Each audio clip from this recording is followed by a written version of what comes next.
Una crisis de confianza afectada por distintos casos de corrupción ha sido el blanco de críticas por parte de la ciudadanía. Bueno, ¿qué es lo que se espera por parte del mundo político? ¿Cuáles son las expectativas de lo que queda también del gobierno de la presidenta Bachelet?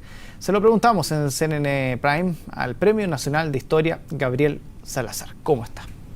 Todavía bien, ¿y usted? Todavía bien. Todavía bien. ¿Hasta cuándo? Bueno, hasta que sea posible, ¿no? Yo creo que ojalá el mayor tiempo posible por delante. No tiene nada que ver con la política, ¿no? No es que lo tenga mal eso. No, este es un tiempo personal que viene de atrás. Entonces, ya. No, pero no lo influye esto otro. Ojalá que no. Ojalá que Alguna vez me tocó muy de cerca, pero ojalá que ahora no. Y si miramos todo esto que está pasando en la política chilena y lo ponemos dentro de la perspectiva histórica, ¿es muy extraño lo que nos está sucediendo o no? Para el historiador no hay nada extraño en el fondo, ¿no? Porque uno mira la historia y los procesos en una perspectiva de larga duración, a diferencia del periodista o del político que tiende, ¿no es cierto?, a encapsularlo en el tiempo presente, ¿no? Entonces, para el historiador, una perspectiva larga le induce a uno a pensar de que estamos viviendo un tiempo de crisis profunda, que es algo más que lo que dice ahí, ¿no? Claro. Dice todo el mundo, crisis de confianza, que es un concepto liviano, así como quien dice, podemos superarlo con un gesto ético, ¿no? O un gesto político, ¿no? De mayor transparencia, etcétera. Pero la crisis es más profunda, según puede verlo un historiador, en este caso, de la perspectiva que yo tengo, que es historia social, ¿no? Porque estamos viviendo un periodo que se entrecruzan tres tipos de crisis de fondo, ¿no? Una es una crisis de legitimidad, que hasta la misma presidenta Bachelet lo reconoció, porque la legitimidad tiene que ver con la forma que se origina un sistema político, cómo se dicta una constitución, cómo se construye el Estado, quién construye el Estado.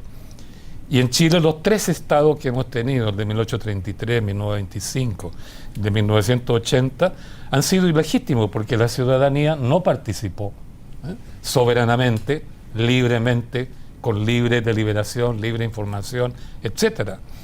Los tres han sido ilegítimos, por tanto, este Estado actual nació ilegítimo.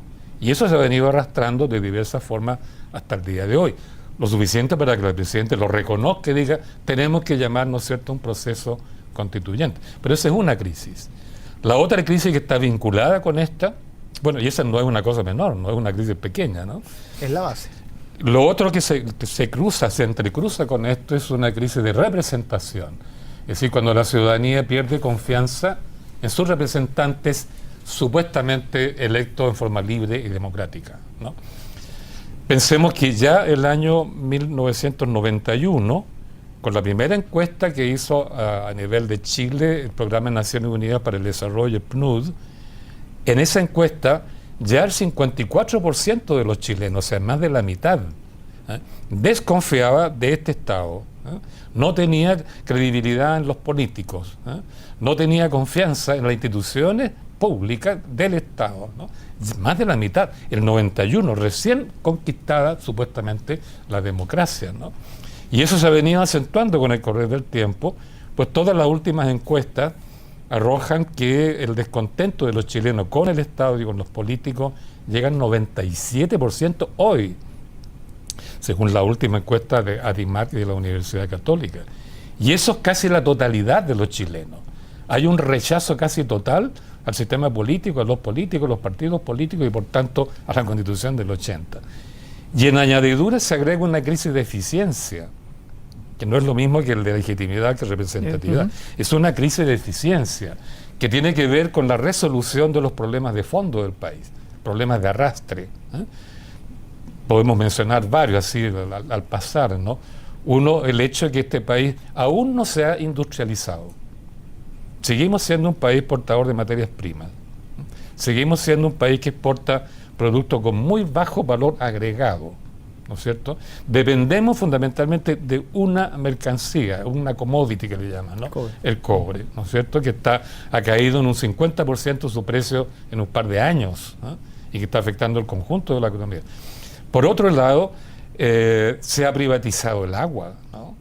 Y esto está trayendo problemas a las comunidades locales en su calidad de vida de norte a sur del país, sobre todo en la zona del llamado antiguamente norte chico, ¿no? Y por eso las comunidades sienten que su calidad de vida está profundamente deteriorada. por la sequía de los ríos. El río Copiapó durante 8 años se secó, ahora reapareció con el último aluvión, pero inundó todo, ¿no? Por ejemplo, la desaparición del bosque nativo, la desaparición de las napas subterráneas en muchas partes, etcétera, etcétera. Entonces, hay un deterioro de las condiciones de vida que hay que tomarlo en cuenta. Tenemos enseguida un problema de arrastre educacional que no se ha resuelto. Se intentó resolver bastante en la época de Eduardo Frei Montalva y Salvador Allende, pero hoy día en la educación pública, por ejemplo, tenemos un retroceso enorme, y yo lo sé porque trabajo en la Universidad de Chile en 4 facultades distintas, ¿no? Se ve claramente. Por otro lado, no tenemos resuelto el problema de cómo participa la ciudadanía en las decisiones públicas, o qué rol le corresponde realmente a las regiones, a las provincias, ¿no?, en la toma de decisiones políticas generales.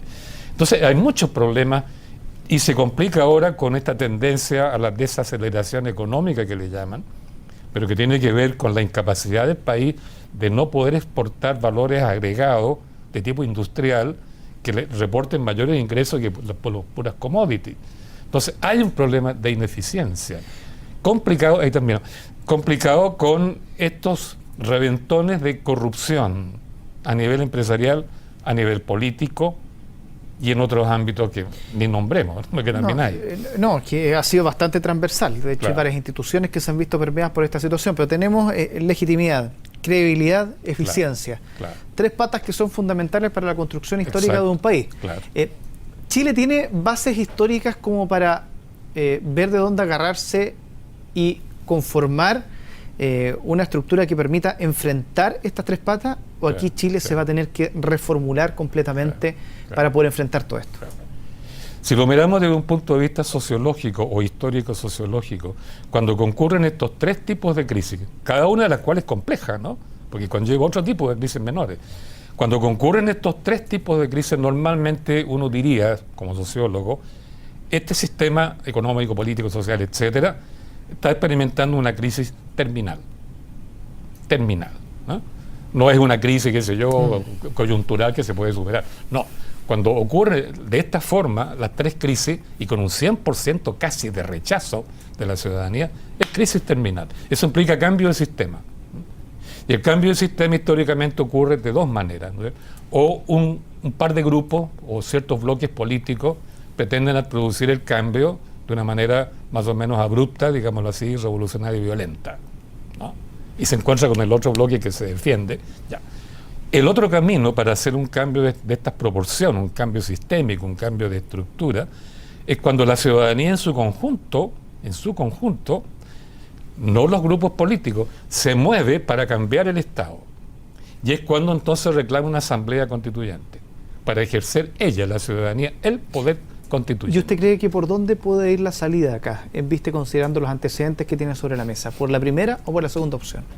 Yo creo que la primera está un poco bloqueada, ¿no? No existe en este momento en el espectro político partidario chileno una izquierda ni reformista profunda, como fue la de Salvador Allende, ni revolucionaria, como lo fue el MIR. No hay alternativas políticas que se planteen en esa lógica de acción revolucionaria tipo, qué sé yo, Trotsky, Stalin, Che Guevara. No existe, ¿no?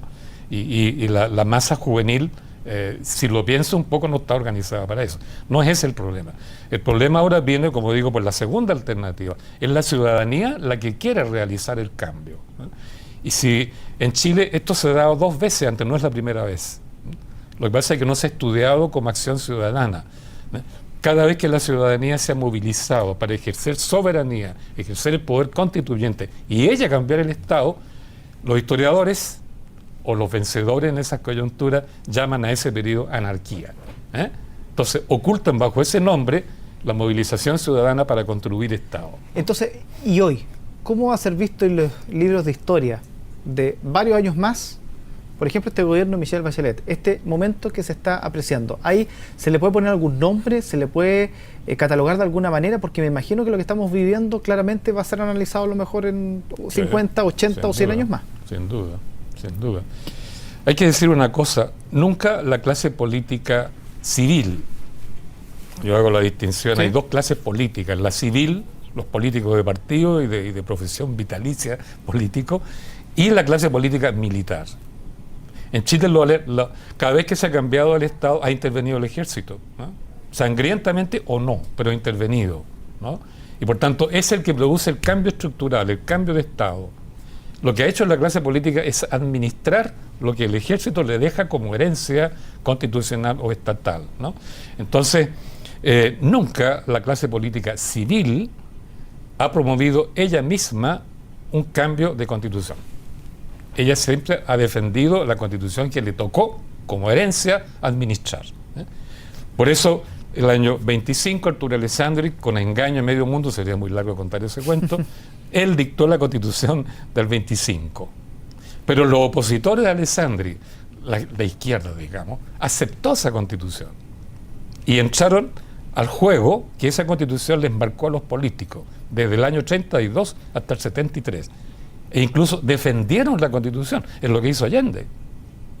Y él se suicidó en honor al rol que estaba jugando dentro de ese contexto constitucional, ¿te fijas? Entonces, nunca los políticos han promovido un cambio constitucional. Es primera vez que un gobierno lo hace, el de Michelle Bachelet, ¿eh? Y es interesante entonces examinar cómo lo está promoviendo, ¿eh? Cómo lo está promoviendo. Porque una cosa es clara, si la ciudadanía interviene por sí misma y cambia el Estado de acuerdo a lo que ella siente, si es soberana, va a querer participar en todas las instancias de gobierno de ese Estado. Eso es seguro, ¿no? Va a establecer asambleas locales, va a establecer asambleas regionales, va a descentralizar el Estado, le va a quitar el poder a los políticos y le va a dar más importancia a las asambleas o los gobiernos colegiados, regionales, provinciales, etcétera, ¿no? Y eso para la clase política civil, tal como la conocemos hoy, es un riesgo. Porque esta clase política chilena, desde que se independizó, digamos, desde que Portales construyó el Estado hasta el día de hoy, ha actuado con absoluta irresponsabilidad política, porque no le da cuenta a nadie de lo que hace. Nadie controla, vigila y juzga su acción real. La ciudadanía tampoco, ¿eh? Entonces, por eso es que la ciudadanía no revoca los cargos si los políticos no están cumpliendo lo que prometieron. No revoca el cargo, no lo juzga, no lo evalúa. Entonces es una clase política profesional y que no tiene ninguna responsabilidad real, efectiva, frente a la masa electoral que lo elige. Pero si lo miráramos dentro de como capas, capas de discusión, quizás lo que tenemos a nivel de prensa, de medios de comunicación todos los días es lo que presentábamos en un inicio. Claro. Corrupción, ya lo vemos lo que pasó en la NFP, no solo en el ámbito político, se ha juzgado también a la Iglesia Católica, las instituciones en general están en esa primera capa, pero Exacto. Lo que usted está planteando es la capa profunda, la que está de abajo. Claro. ¿Cuál de esas va a quedar como parte de la historia y cuáles de esas son las que si no se abordan de una manera seria, el país corre un riesgo enorme? Claro. Bueno, tres cosas, digamos, cortito. Sí. Lo primero, tal vez una observación al funcionamiento de los equipos periodísticos, ¿no? Tú lo dijiste, ¿no? Se tiende a informar de lo que está ocurriendo en las cúpulas del Estado, en torno al Estado, en torno al gobierno, lo que hacen los políticos, los partidos, etcétera, respecto a este tema del proceso constituyente. Pero no se informa con igual intensidad, con igual tiempo de dedicación, lo que las asambleas de base populares y de grupos medios y de profesionales están haciendo para discutir este tema.